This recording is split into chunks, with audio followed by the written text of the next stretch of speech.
그러니까 이걸 다 이해할 수 없어요. 그러나 계속해서 좀 이런 요청이 천천히 해달라. 그래서 좀 제가 천천히 합니다. 원죄가 뭐냐? 원죄는 뭐예요? 우리 모든 자는 태어나는 순간부터 우리는 죄인으로 태어납니다. 도대체 그게 뭐냐 그 말이에요. 왜 인간은 태어나면서부터 죄인이 되고 지옥 가냐? 응애하고 태어나서 그 아기들이 죄를 지키도 좋은 아니 그러다가 죽으면 이 아이들이 천국 가지 왜 지옥 가냐? 그런 질문 많이 던지잖아요. 물론 어린아이들 응애하고 태어나서 죽으면 천국과 지옥 가 난 몰라요. 모르지만은 성경이 가르쳐주는 거 모든 인간은 태어나는 순간부터 죄인이에요. 신분적으로. 그래서 그 사람이 뭐 해야 되냐? 구원받아야 돼요. 거듭나야 됩니다. 교회 다른 것과 되지 않아요. 먼저 새 사람이 되어야 됩니다. 그럼 왜 그렇게 새 사람이 되어야 되는가? 모든 인간은 태어날 때 죄인으로 태어나기 때문입니다. 이게 굉장히 어려운 얘기예요. 쉬운 얘기 아니지만은 이걸 잘 이해해야 이미 우리가 받은 구원을 이해할 수 있어요. 이거 다 이해해 구원받습니다. 그렇지 않아요? 구원받아야 여러분 이해하기 시작합니다. 꼼꾸라. 그래서 여러분 다 지금 뭐예요? 서울대학교 대학생들이에요. 그죠? 시험도 안 치고 빵점 맞는데 그냥 다 합격시켜줬는데 뭐라 그래요? 은혜로 공짜로 입학시켜 주셨으니 이제 들어와서 열심히 공부하라. 하나님은 그런 게 구원이에요. 아멘? 그래서 여러분 우리 알지 못해도 그냥 주님 내가 죄인이에요. 주님 사모합니다. 그래서 그냥 얼렁뚱땅 사실 구원받은 거 아니에요. 그런데 우리가 받은 구원은 공짜로 받았다 할지라도 얼렁뚱땅 구원이 아니더라. 정말 엄청난 거잖아. 엄청난 건데 우리가 아무리 죽었다 깨나도 우리 실력으로는 안 돼.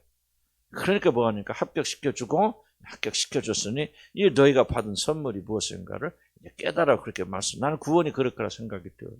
그래서 엄청난 걸 받았어요. 저와 여러분은. 이걸 알면은요 우리가 세상을 이게 사랑하지 않습니다.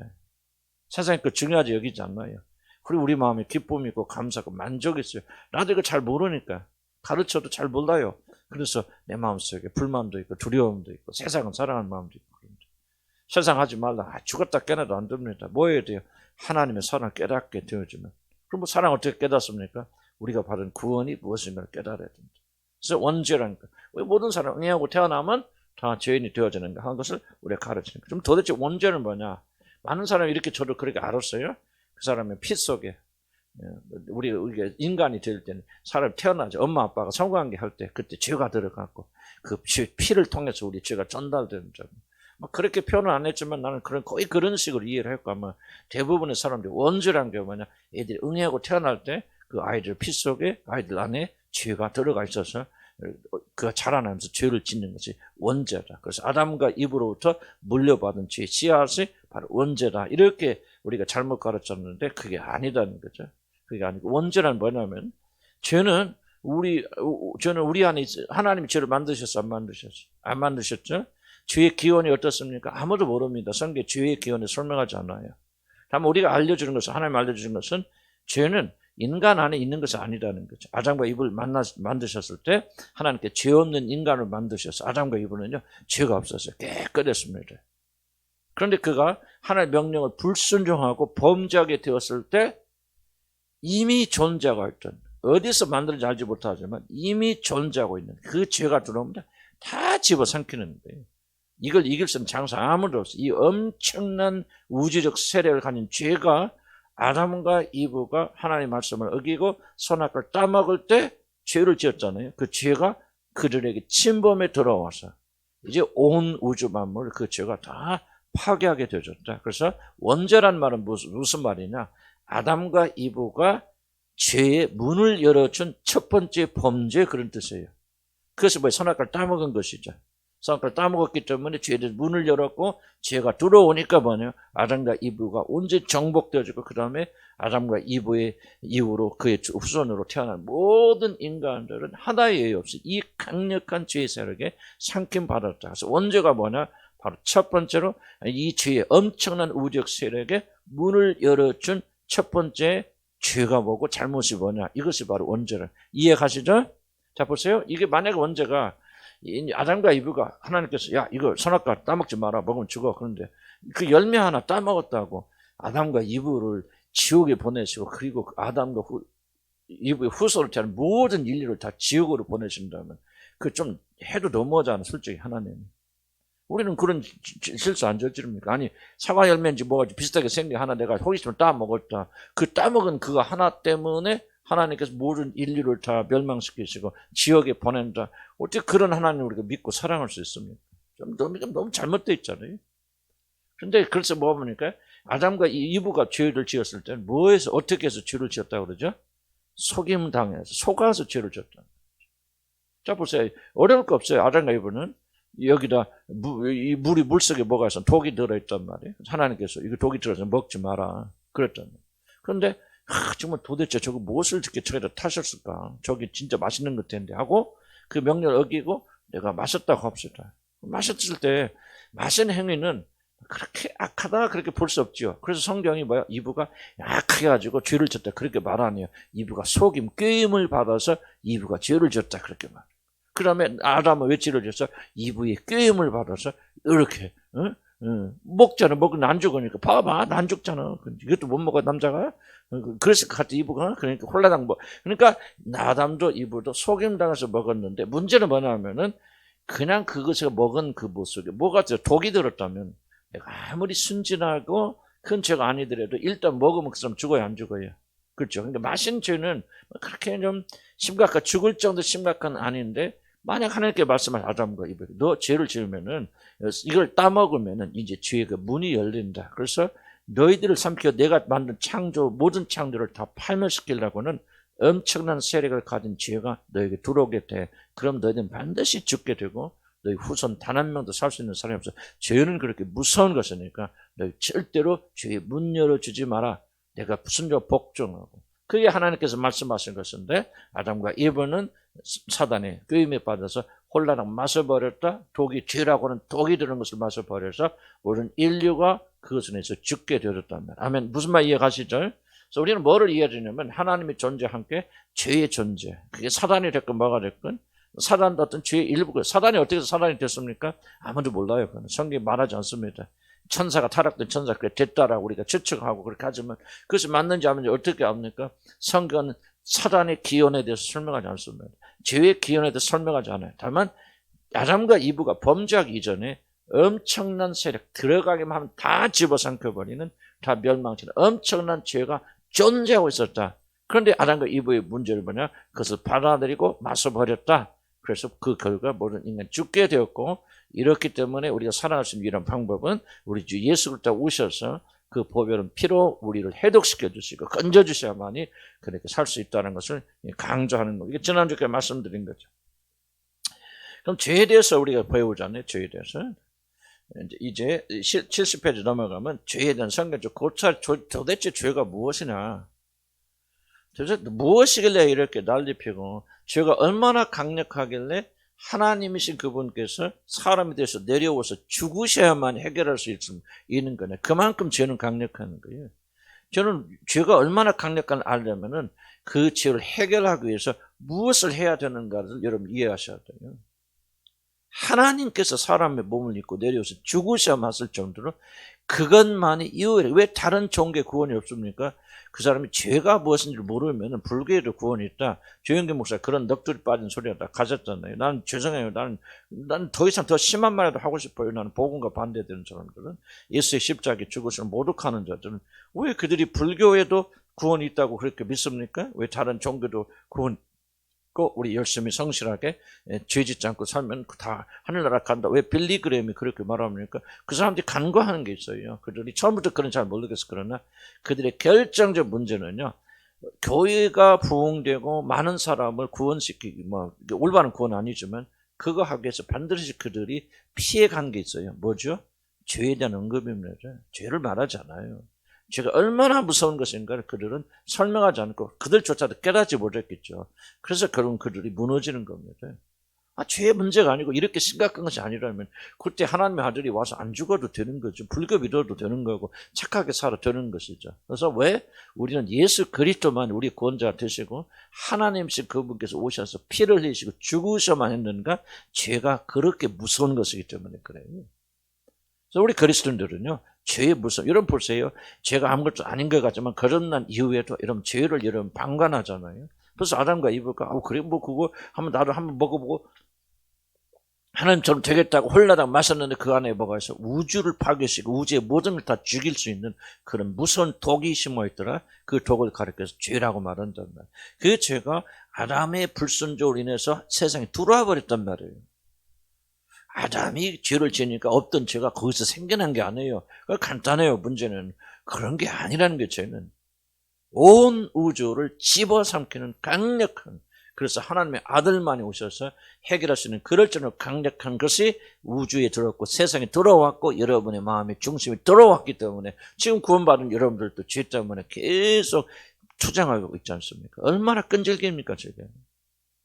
죄하고 싸우지 않으면 죄가 얼마나 끈질긴지 잘 알지 못하잖아요. 그래서 이런 걸 이해를 해야만이 어떤 결론이 있을 수 있습니까? 바로 예수 그리스도, 왜 하나님의 아들이 이 땅에 내려오셔야 되는가를 확실한 이유를 알게 되죠. 확실한 이유를 알게 되면 여러분이 그 예수님을 통해서 믿고 구원받는다는 이 믿음이 더욱더 확실해집니다. 필요는 발명의 어머니라고 했죠? 그랬나? 어머니라고 해서 아버지라고 했어? 어머니, 필요는 발명의 어머니 아버지야? 나 헷갈리네? 어머니, 어머니라고. 왜 어머니라고 그러나 모르겠다. 낳으니까, 얘기 낳듯이. 그런 거지. 그래서 난 이게 내 말을 잘 이해할 사람, 여러분이 구원 못 받으시고 가르치는 거 아니에요. 구원 못 받은 사람들 이런 강의 아무런 의미 없어요. 귀 안 들어옵니다.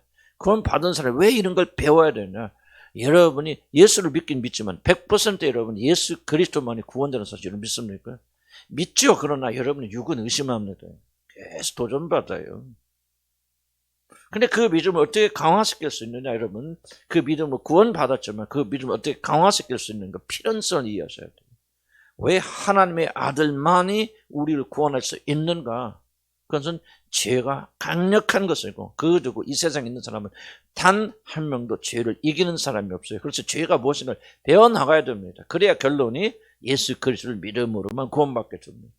다른 종교 구원 없어요. 착하게 살아서 천국 가는 거 아니에요. 오직 예수의 피로만 구원받는다. 그럼 죄가 도대체 무엇이길래 그런가? 한마디로 죄를 정의하기 어렵습니다. 그래서 죄에 대한 특징을 살펴볼 때, 이게 죄고 이게 선이구나 해서 갈 수 있죠. 왜 주님이 필요한가? 1번 보세요.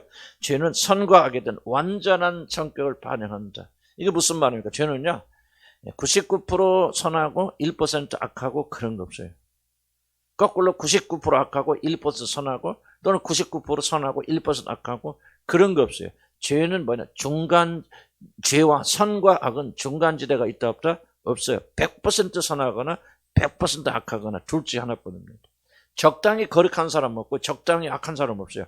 완전하고 완벽하게 타락됐거든. 죄인이라면. 그래서 죄라고 죄인이라고 말했을 때는 여러분 그 죄인은 완전하고 완벽하게 부패되었고 그 사람의 모든 생각과 마음에 경영하는 모든 것과 그 사람의 행동과 모든 것이 다 썩었다는 겁니다. 왜 이걸 중요하냐면 이것을 인정하지 않고서는 결코 예수를 받아들일 수 없습니다. 이것은 우리가 전적 타락의 교리, 인간은 온전히 악에 물들었고 100% 썩은 죄인이라는 사실을 여러분이 이해하지 못하고 받아들이지 못하니까 주님에게 지금 구원 못 받는 겁니다. 그래서 여러분 구원 받을 때 거듭나면 어떤 것이 1번으로 보이는 것은 이게 보여요. 나는 악한 자인데 나는 선한 것이 하나도 없다. 그래서 내가 구원받고 난 다음에 주님에게 계속 보여주는 거 뭐냐. 난 일생 동안 살면서 선이라는 것을 한 번도 행해본 적이 없는 사람입니다. 나는 그걸 인정할 수밖에 없는 거예요. 왜? 악이 무엇이나 알기 시작하고 죄가 무엇이나 알기 시작하면서 나는 내가 선이라고 말했던 것들 하나도 난 선이라고 말할 수 있는 것이 존재하지 않는다라고 나는 그것을 깊이 깨닫게 돼. 그렇게 되니까 내가 구원받을 수 방법이 뭐예요? 주님밖에 없죠. 선한 거 아무것도 없어요. 성경 보니까 죽은 자라고 말하는 거죠. 죽은 자라고 말하는 거죠. 모기들이 와서 그런데 죽은 자라고 말하는 거죠. 그래야만 뭐예요? 우리의 구원은 주님을 의지하는 것밖에 없잖아요. 나는 여러분이 구원받은 분들도요. 이 교리를 깊이 깨달을 때 여러분의 믿음, 정말 예수 그리스도 한 번의 피로 구원받는다는 이 믿음이 더욱더 강해지는 거예요. 그래서 우리가 지금 교회에서 가르치는 내용을 간과해도 이거 배우지 아니해도 정말 이게 안 된다. 아까 목사님 우리 오셔서 하신 분이 그 예수 포인팅 지저스 오직 예수님만 강조하신 분이.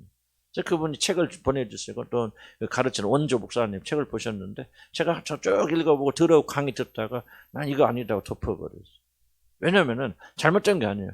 그런데 복음의 내용은 이게 아니에요. 그게 틀린 거 아닙니다. 그런 아까도 그래도 저한테 우리는 너무 기초라. 맞아요. 기초예요. 그러나 거기서 우리 머무러 안 두면 돼. 그것도 모르는 사람 많이 있으니까 우리가 예수님 계속 하나가지만은 이 복음은요 결단코 그렇게 내용 없는 거 아니에요. 우리가 고차원적으로 배워야 구원받는 게 아닙니다. 똑같아요.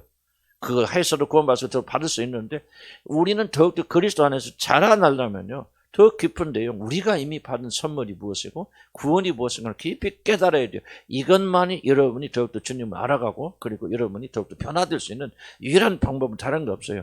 하나님께서 주신 구원이 무엇인가를 깊이 알아야 돼요. 알려면 뭐 해야 되냐? 여러분 죄가 무엇인가 알아야 된다. 죄는 100% 악한 것을 가르쳐요. 죄다. 그렇게 설명합니다. 그래서 지금 밑에 설명해서 제가 다 읽지 못합니다. 한번 요점 보면은 적당히 거룩하거나 적당히 악한 것이 존재할 수 없다. 이런 물과 기름은 적당히 섞입니까? 안 섞입니까? 전혀 섞이지 않죠. 어떻게 뒤집어 놔도 조금 지나면 기름은 위로 뜨고 물은 절대 1% 섞이면 안 섞입니다. 안 섞입니다. 바로 이게 죄와 선과 악이라는 것이죠. N극과 S극을 붙여 해놓으면 적당히 붙습니까? 온전히 안 붙습니까? 절대 안 붙죠. 이거 바로 이런 거죠. 극과 극이라고 하는 거죠. 그래서 71페이지 넘어가면은 그래서 오직 이 세상에는 완전하게 선하거나 완전하게 악한 것만 둘만이 존재한다는 것이죠. 선한 상태는 그렇고요. 선한 상태 뭐가 선한 상태냐? 악이 전혀 존재하지 않는 상태. 하나님이 선하시다 말했을 때 하나님 적당히 선하셔. 약간 좀 나쁜 면도 있지만 우리 인간은 그렇잖아요. 조금 저 사람 좋은 면도 있는데 나쁜 것도 있어. 이렇게 말할 수 있지만 선하신 하나님은 단 1%도 악이 없어요. 그리고 악한 상태는 뭐예요? 악한 상태는 단 1%도 여러분 선한 것이 없어요. 이것이 왜 중요하냐면 많은 분들이 예정론을 믿지 않냐고 선택론을 믿어요. 우리 인간은 타락은 했지만 그러나 선과 악을 하나님을 예수님을 선택할 만큼 그런 선은 남아있다는 거죠. 이게 선택론의 기본입니다. 성경이나 감력이나 주장하는 거죠. 그래서 그 선을 가지고 우리가 선택하여 선택의 결과를 우리가 구원받는 말하는데 그래서 그들이 믿지 못하는 것은 전적 타락의 교를 받아들였잖아요. 인간은 선한 것이 하나도 없단 말이죠. 하나 다 치우쳐 한 가지로 이렇게 악을 행합니다. 그래서 이것을 바로 우리가 받아들이는 부분이고 이것을 받아들이게 될 때만이 안 하는 주님이 필요하다는 거죠. 여러분 왜 지금 게으릅니까? 여러분 아직도 여러분 선을 믿기 때문입니다. 여러분 진실로 나에게 선한 것이 아무것도 없다. 나는 100% 악한 사람이고 내가 살려면 오직 선하신 주님을 의지하는 것밖에 없다는 것이 진실로 깨달아진다면 여러분 더욱더 은혜를 받고 난 다음부터 더 주님께 매달리겠죠. 그런데 여러분이 뭡니까? 그렇게 안 사는 이유는 뭐예요? 나는 선한 게 있어. 좋은 게 잘 들 거야. 뭐 할 거야. 아직도 여러분은 마귀에게 속고 있기 때문에 그러는 거예요. 그러니까 성령께서 우리 가르쳐 주셔서 너희들은 선한 것이 아무것도 없다. 그리스도 예수 안에 있기 때문에 그분 때문에 너희들 선하고 선한 일을 할 수 있는 것이지 그분 떠나고 그분과 분리되는 순간 너는 100% 악한 자들이라고 그렇게 말씀하시는 거 아니겠습니까? 자, 이 말이 무슨 의미합니까? 선하신 하나님에게는 악이란 전혀 존재하지 않고 악한 사단에게는 어떤 선도 존재하지 않습니다. 그래서 여러분들 사단의 손에 걸려들으면 아주 그냥 피통쌉니다. 피통쌉니다. 왜? 1%도 없어요. 1% 선한 거 없고요. 여러분 언제 죽고 멸망할 때까지 사단은 여러분을 그냥 버려두지 않습니다. 그래서 주님 떠나고 죄 가운데 들어가면요. 약간 좀 상처받겠지 않아요, 여러분들. 결코 사단은 귀신은요, 여러분 온전히 멸망해서 패망할 때까지 결코 이런 말. 그 마지막 수단이면 죽이는 겁니다. 죽이면 어디 가면 그 사람 지옥 가죠. 귀신 우리 안에 있고 역사하는 귀신의 임무는 뭐냐? 여러분 지옥 보내는 겁니다. 그래서 아주 여러분 그냥 대충 여러분 생각하고요. 세상 뭐 이렇게 대충 뭐 세상 쾌락도 좀 누리고 뭐하고 대충 교회도 왔다 대충이라고 생각하면 여러분 사단에 크게 속고 있는 겁니다. 온전히 악하거나 온전히 선한 걸 두고밖에 없어요. 사단은 결코 여러분 1%도 여러분 자비를 베풀고 그런 거 없습니다. 그래서 우리가 이 부분을 잘 이해할 필요가 있다는 걸 좀 강조할 수 있습니다. 사단은 선도 존재하지만 악도 약간 대체적으로 우수한 그런 존재 아니죠. 그에게는 오직 악한 것만이 단 1% 선한 것이 그에게 존재하지 않는다. 우리 하나님 거꾸로 말하면 1% 악한 것. 그래서 성경이 뭐라 합니까? 하박국에 주께서 눈이 정결하심으로 악을 참아보지 못하십니까? 폐역을 참아보지 못하십니까? 그래서 하나님은 악을 공격하게 되었습니다. 밑에 좀만 읽어볼까요? 더 중요한 악은 온전히 부패되었기 때문에 100% 선하신 하나님과 적당히 타협할 수 없는 그런 상태. 즉 죄는 하나님과 죄를 지은 자를 완전한 원수 상태로 만듭니다.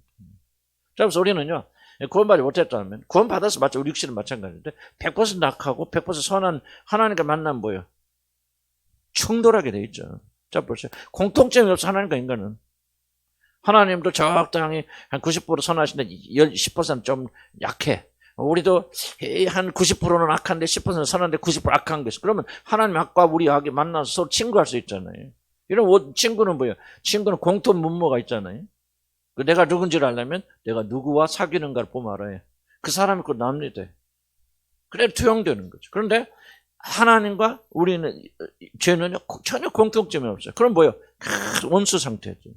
그러니까 여러분이 예수의 피로 구속받지 않으면, 난 조정한 표현이지만 여러분 여기 앉아 있어도 여러분 하나님 자녀가 아니라면 여러분 십자가의 원수들이 있고 여러분은 하나님과 원수들입니다. 그럼 원수들은 당연히 지옥 가죠. 내가 그냥 저주하는 말이 아니에요. 제일 억울한 게 누구예요? 교회 다니다 지옥 가는 사람들 아닙니까? 자 보세요. 적당히 난 옛날보다 좀 착해졌어. 이렇게 생각하고 착각하고 죄가 뭔지 모르기 때문에 안 해요. 적당히 착해지지 않았어요. 여러분들 100% 악합니다. 여러분. 예수 피로 구속받기 전에까지. 옛날에는 거짓말하고 성질 많은 사람이 그걸 구원이라고 착각합니다. 옛날에는 막 거짓말 음란한 거 많이 생각해냈고 음란한 짓 했는데 조금은 그런 거 안 해요. 그래서 나는 거룩해진 거 착각 안 해요. 전혀 똑같습니다. 여러분. 100% 악해요. 100% 여러분 안에는 악으로 충만한 1% 단 1% 선이 남아있지 않습니다. 없습니다. 속으면 안 됩니다. 우리가 거룩해서 유일한 법은 예수 피로 정결하게 되어서 하나님 신분이 바뀌어요. 뒤에서 말하는 강조하는 신분이 바뀌어야 돼요. 신분이 바뀌려면 거룩하게 될 수 있는 것이죠. 이러면 행동이 조금 바뀌었다고 속으면 안 돼요. 100% 이러면 악한 상태 있고 100% 악한 상태는 뭐예요? 주님과 충돌한다는 거죠. 로마서 16장 20절 보면요. 참 이게 신기한 무슨 말입니까? 평강의 하나님께서 속히 사탄을 너희 발 아래에서 상하게 하세요. 저 보세요. 말이 안 맞잖아요. 전쟁의 하나님께서 속히 사람과 사탄을 너희 발 아래에서 상하게 하실 것이라. 이렇게 맞잖아. 그런데 못된 하나님, 평강의 하나님이 이거 평강하고 전쟁하고 맞아요? 어울리지 않잖아요. 그럼 왜 이런 말씀을 성경에 기록됐습니까? 뭐예요? 자, 평강은 어떤 때 평강했습니까? 사단이 원수 사단이 악으로 갔던 사단이 온전히 발 아래에서 상하고 굴복되기 전까지는 뭐가 없어요? 평강이 없어요. 그래서 평강의 하나님은 뭐 하십니까? 악을 참아보지 못하니까 악과 전쟁하시죠. 평강의 하나님께서. 무슨 말 이해가십니까? 100% 거룩하신 하나님께서 여러분과 저와 평강을 이루시려면요. 어떻게 해야 됩니까? 우리 안에 100% 죄가 없어야 돼요. 근데 문제는 우리가 거듭났다 할지라도 죄가 있어요? 없어요? 없죠. 그래서 우리는 누구 안에서 하나님과 평강을 누릴 수 있죠? 온전히 100% 거룩하신 하나님 그리스도 안에서만 우리가 하나님과 평안을 누릴 수 있는 거예요. 그래서 하늘나라 들어가게 되면 우리가 온전히 100% 거룩하게 되기 때문에 거기서는 주님을 통하지 않고도 좀 표현이 그런데 통하지 않고도 우리가 하나님과 그게 바로 얼굴을 마주대야 한다는 뜻입니다. 평강의 하나님이 사단과 전쟁하신다 그 말이죠. 평강이 이루어지려면 반드시 뭐예요? 우리 안에서 악이 소멸되어야 됩니다. 100% 거룩하신 하나님은 여러분 속에 조금이라도 그 악이 남아있으면 하나님은 여러분과 동행할 수 없고 그 평강을 없어요. 그러니까 여러분 뭐예요? 죄 지으면 평강해야 안 평강해요. 나도 옛날에 진짜 나쁜 짓도 해보고 예수 믿으면서도 살짝 그랬을 때 뭡니까? 두렵죠, 불안하죠. 평강이 없어요. 그런데 뭐합니까? 전쟁하고 회개하고 그래서 내 속에는 죄를 제거하고 회개하고 거룩하게 되어서 제일 먼저 뭡니까? 마음의 평강이 나지. 평강은요. 전쟁하지 않으면 평강이 이루어지지 않습니다. 기독교는 전쟁하는 종교입니다. 영적 전쟁에서 내 속에는 죄를 제거하고 깨끗하고 정결해야만이 하나님의 평강이 임한다. 악이 정복되기 전까지는 결코 하나님은 우리 안에서 안식할 수 없어요. 그래서 성화가 그렇게 중요한 겁니다. 거듭난 백성들이 왜 거룩한 삶에 눈뜨되냐? 거룩하지 않으면 100% 거룩하신 하나님께서는 거룩하지 못하는 우리 안에 거하실 수가 없어요. 여러분 하나님 임재를 왜 이렇게 못 느낍니까? 임재하게 느끼게 해주세요. 뭐 있어요? 그런 기도하지 마시기 바랍니다. 여러분이 하나님 임재를 체험하지 못하는 가장 큰 원인, 유일한 이유는 우리가 거룩하지 못하기 때문에 거룩하신 하나님 임재하지 못합니다. 그럼 여러분 하나님 임재를 체험하기 원하면 뭐를 기도할까요? 하나님 나를 거룩하게 해주세요. 물론 예수 그리스도 안에서만 우리가 할 수 있겠지만 그러나 우리가 거룩해져야만이 거룩하신 하나님이 자동적으로 우리와 사랑을 나누시고 우리 가운데 인지하시면서 뭐를 누리게 되냐 평강을 누리게 된다는 말이에요. 성경 우리가 잘 해석할 한 글자 한 글자 잘 해석할 필요가 있잖아요. 그러니까 하나님과 악은 원수 상태 100% 원수 상태라 결코 화합이 없고 화목이 없고 평강이 없다. 제 가운데 그거 없어요. 저는 평강합니까? 예? 평강합니까? 요즘 뭐 텔레비 잘 보세요? 요즘 뭐, 난 뉴스만 봤는데, 오뚜기 전쟁? 뭐라고? 아니, 오뚜기 아니, 오징어? 오징어 게임. 이것이 전 세계적 유행이래요. 전 세계 유행인데, 나는 뭔지 몰라. 하여간 오징어 게임. 이렇게 뉴스만 보니까. 그 재밌게 보신다면, 여러분, 나중에 보세요. 평강합니까? 평강하면 여러분 그리스도인이 아니에요. 평강하면. 그럼 여러분 생각해 보세요. 왜 그렇게 나는 예수 믿고 거듭난 사람인데도 평강이 없고 평화가 없습니까? 뭔가 여러분이 죄 가운데 걸렸겠죠. 뭔가 죄짓기 때문에. 뭔가 하나님 모습이 아름답지 못한 그런 거 하지 않나요? 우리가 비록 그런 문화 속에 살더라도 그 사람이 오징어 게임인지 뭔지 하니까 또 오징어 게임이야? 하니까 모르겠어요. 왜 오징어 잡아먹는 건지 뭔지. 여러분 나는 그거 본다고 해서 그 사람들이 지옥 간 난 그렇게 생각. 그러나 여러분 보세요. 평강할 수 있어요. 100% 거룩하신 하나님과 우리 평강할 수 있습니까? 한번 생각해 보세요. 여러분 선택하는 거죠. 하나님께 평강을 선택할 거지 잠시 잠깐의 쾌락을 선택할 것인지. 나는 우리 교회 그런 거 한 번도 없으리라 믿지만 또 젊은 청년들은 유혹받을 수 있잖아요. 근데 해보고 보면 보세요. 나도 연습글 좋아해서 많이 보고 강하게 그랬는데 보고 나면 보면 평강 사라져요. 그때부터 불안하고 두려고 뭔가 좀 낑낑대고 그렇게 안 하면 그 사람 거듭난 사람 아닙니다. 그래도 평강하다 평화롭다 전쟁 안 하고 또 사단이 굴복 안 했는데 마음 평강하다 그 사람 죽은 사람이죠. 그 사람은 하나님과 아무 관계없는 사람인데 그러나 우리 그리스도인들도 우리가 정말 이게 왜 이런 평강이 없습니까? 왜 평화가 없습니까? 내 마음속에 기쁨과 즐거움이 없습니까? 내가 보면 알거든요. 내가 요즘 왜 이렇게 얼굴이 안 보여 하는 사람 이유가 있어요. 몸은 오는데 영적으로 부재해요. 난 느껴요. 몸은 오지만 영적으로 부재한 사람 내가 물어보잖아요. 요즘 어디 갔어? 왜 이렇게 얼굴이 힘듭니까? 뭡니까? 내가 그냥 목사님 나 못 봐서 그러나 오해하지 마시기 바랍니다. 나는 알아요. 다 체크합니다. 앉아 계신 분인지. 그런데 내가 체크하고 영적으로 느끼는 그 사람 영혼이 임재 여기 있는가 없는가 내가 그거 굉장히 많이 관심 있게 봅니다. 여러분 기억하시기 바랍니다. 저부터 그래요. 저도 사실 인터넷도 보고 해야 되니까 하겠지만 또 어쩐데 괜히 할 일 없다고 그냥 뒤적뒤적 할 때도 있어요. 꼭 필요 없는 거라기보다는 그냥 우리가 손흥민이 골 넣었다 하면 쳐다보기도 하고. 근데 그게 좀 지나치잖아요. 그러면 당장 뭐가 사라집니까? 평강 사라져. 마음의 평화 사라져. 그래서 하나님과 원수는요, 죄는요, 공존할 수 없습니다. 공존할 수 없어요. 여러분 이 죄의 특성을 이해를 하셔야 돼요. 그래서 인간이 가지고 있는 그 어떤 선도요, 90%는 선하고 10% 악하고 그런 거 없어요. 100% 악해요. 그래서 그 인간의 어떤 종교도 무엇도 우리를 구원하지 못합니다. 이걸 여러분 좀 기억할 필요가 있다 하는 것을 기억하시기 바랍니다. 그래서 우리들이 온전하게 거룩게 되어 죄가 전혀 가지 않는 상태가 되지 않고서는 하나님과 우리는 화목할 수 없다. 그것이 불가능하기 때문에 우리가 뭐가 필요하다? 그리스도를 통해서 그분과 함께 그분 안에서 평강하게 됩니다. 그래서 죄에 대한 문제들이 완전하게 해결되지 않고서도 하나님과 화평을 누린다는 생각은 죄가 무엇을 알지 못하는 무지에서 비롯된 겁니다. 속일 필요 없어요. 스스로 인정하시기 바랍니다. 그리고 회개하고 돌아오면 주님께 또 회복시켜 주시고 하면 그게 또 구원받은 사람 특권 아니겠습니까? 그럼 주님과 화목을 누리잖아요. 화평을 누리죠. 그럼 누가 주지 않아도 즐거움과 기쁨이. 그래서 여러분의 영혼의 상태가 어디에 있느냐를 알려주는 1번의 지표가 그냥 기쁨입니다. 여러분 가운데 진정 기쁨이 있으니까. 환경이 변해서 누가 잘해서 기쁨이 아니라 그렇지 않는데도 불구하고 우리 안에 화목이 있고 기쁨이 있습니다. 그래서 우리가 지금 제가 계속 말씀드리고 있는 것은 죄와 하나님은 이렇게 반대되고 있다. 우리가 죄가 정복되지 않으면 결코 우리가 안 될 것이다. 그래서 하나님께서 우리를 거룩하게 만드시죠. 그런 것을 기억하시기 바랍니다.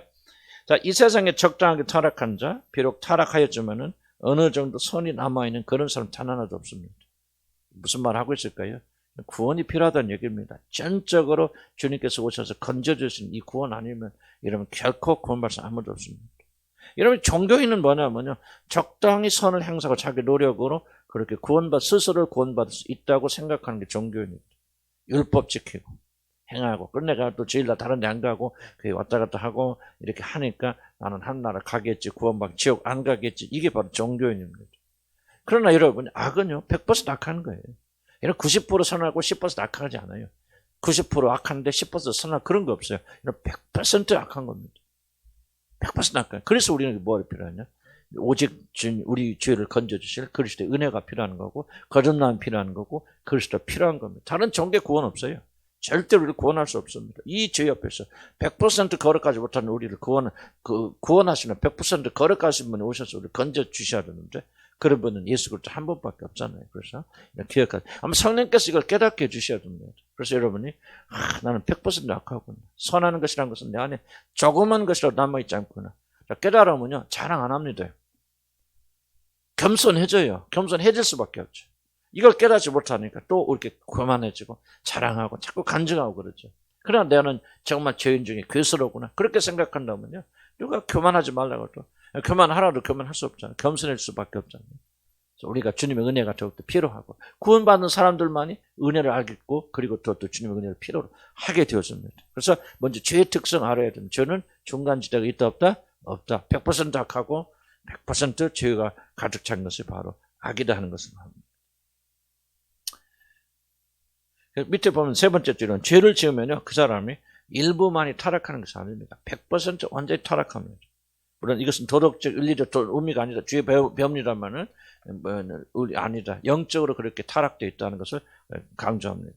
72페이지 넘어가면요 선과 악에 대한 성경적 이해는 구원을 올바로 받아들이기 위해서 꼭 필요한 이해입니다. 왜냐하면 구원을 이해하려면 반드시 인간의 전적 타락의 교리를 받아들여야기 때문에. 왜 이런 구원받지 못합니까? 왜 거듭나지 못합니까? 물론 성령이 도와주셔야 되죠. 뭐라고 말합니까? 내가 온 것은 의인을 구하러 온 것이 아니라 죄인을 불러 회개케 하려. 그래서 자기 자신이 흉측한 죄인이라는 사실, 나에게는 선이 1%도 없는 악인이라는 사실을 인정하는 자들만이 복음을 받아들여요. 또 하나님 은혜는 또 믿게 해주시고 구원받게 해주시고 그 다음에 깨닫게 해서 나는 선이라는 것은 하나도 존재하는 악한 존재군요 하면서 여러분이 주님에 대한 믿음이 더 강해집니다. 그래서 여러분들이 구원받기 원하신다면 우리 강의들을 잘 들으시고 구원받기 위해서 거듭나기 위해서 그렇게 기도하지 마시고 주님 내가 먼저 죄인이라는 사실, 그리스도 아니면 나는 건질 수 없는 죄인의 교수라는 사실, 나에겐 선이 1% 없는 그런 자, 소망이 없고 무기력 없고 무능력하다는 자를 깨닫도록 주님 도와주세요. 그렇게 하시면 선께서 이런 기도에 따라서 들어주십니다. 거저 만나는 어떻게 하나님 들어주십니까? 이게 서슴겠겠죠. 나는 그런 좀 웃기는 얘기를 하면 갑을 할 수 있습니다. 난 하나님의 그 존재는요, 우리 시안에서 여러분 거듭나지 않았어도 그 사람이 거듭난 사람들은 미리 아시고 하나님 자녀이기 때문에 그런 사람이 기도할 때는 하나님 들어주신다 그렇게 생각이 들어집니다. 만약 내가 지금 하고 있는 일이 말이 여러분들과 가슴에 와 닿는다면 여러분 구원받는 또는 구원받을 백성들입니다. 그래서 여러분들 이 말씀대로 살아가야 됩니다. 싸워야 돼요. 죄를 지은 인간은 전적으로 완전하게 타락하였다는 것, 그래서 우리를 스스로 힘으로 하나님 찾는 것은 완전히 불가능한 사실. 이걸 깨달으면 나는 이미 여러분 구원받다고 합니다. 이미 구원의 역사 시작됐어요.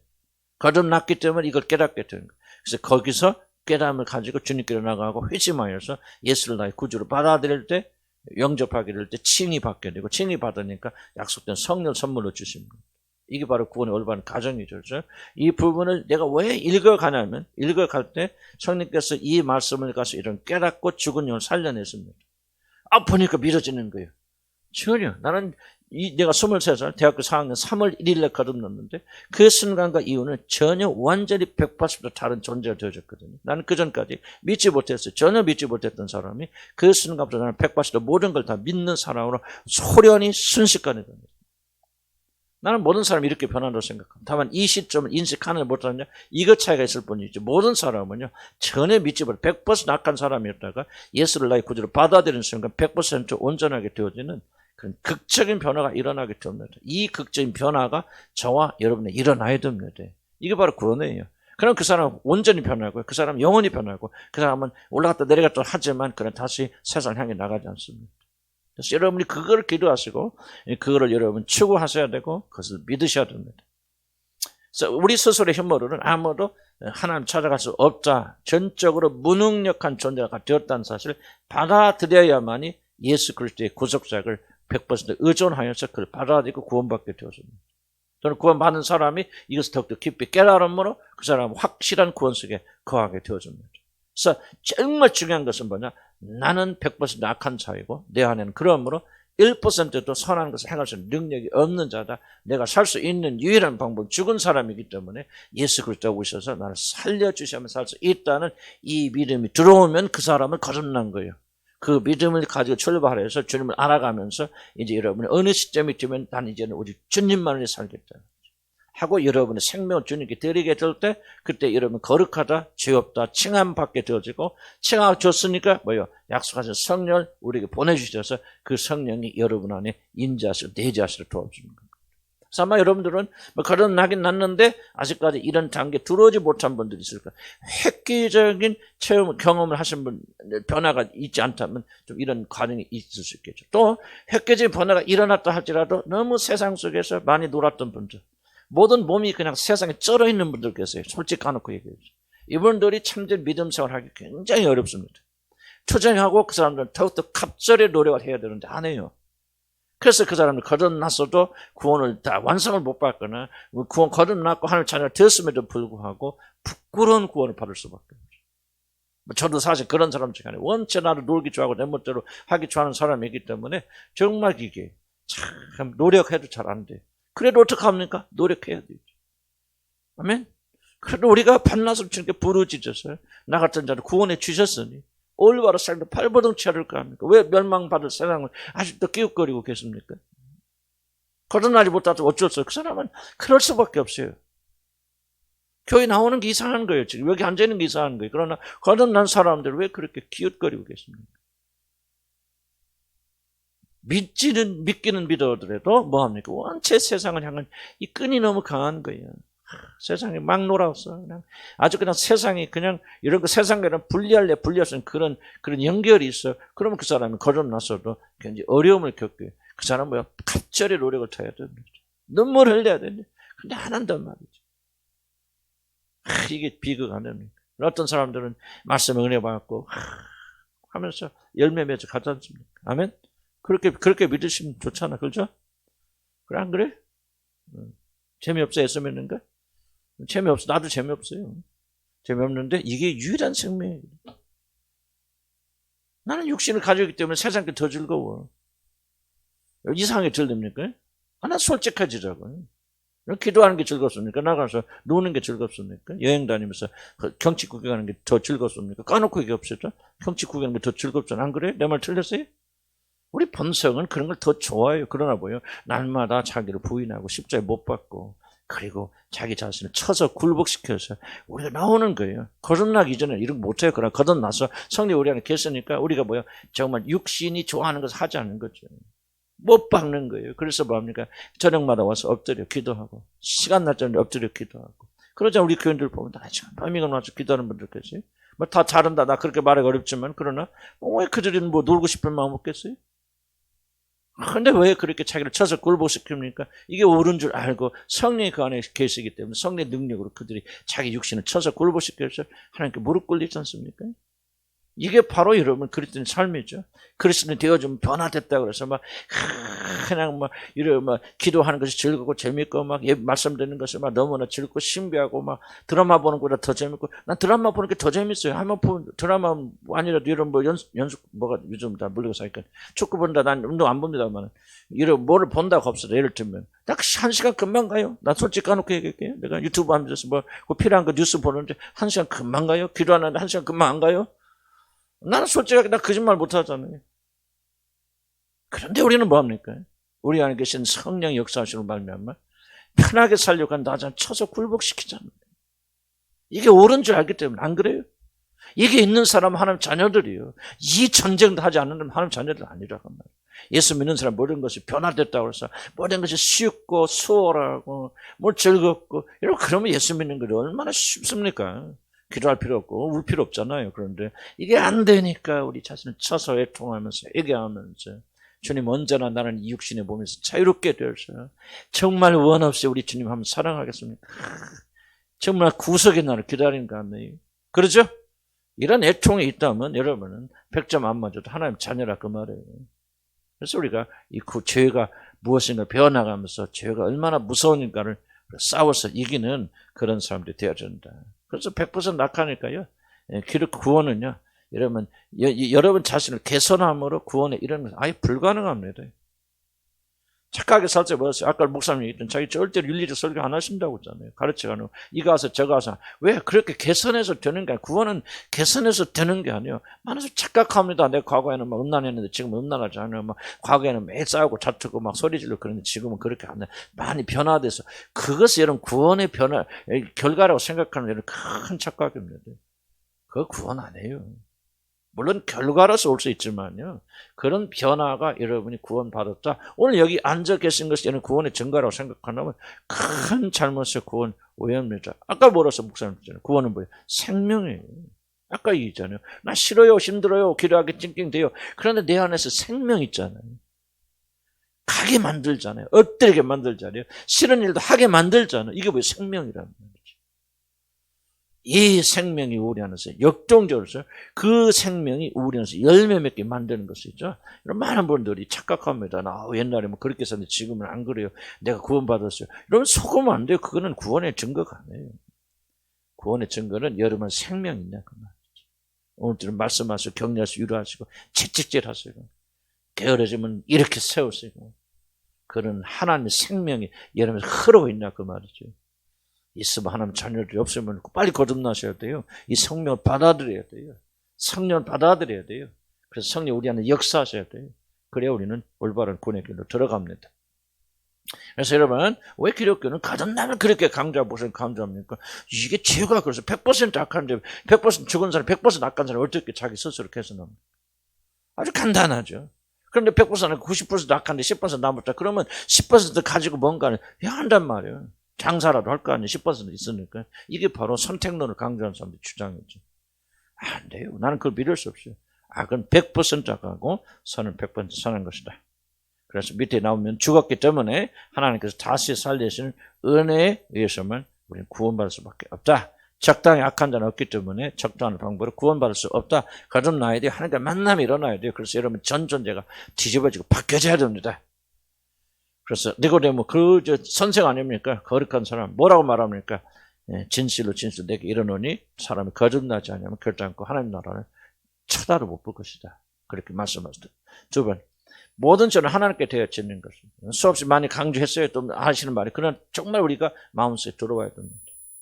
우리도 죄를 생각할 때 다른 사람들에게 잘못을 저지른 도덕적 실패를 생각합니다. 뭐 도둑질했다, 거짓말했다, 살인했다, 또는 음란했다, 다른 남자와 다른 여자와 이런 식으로 많이 생각하죠.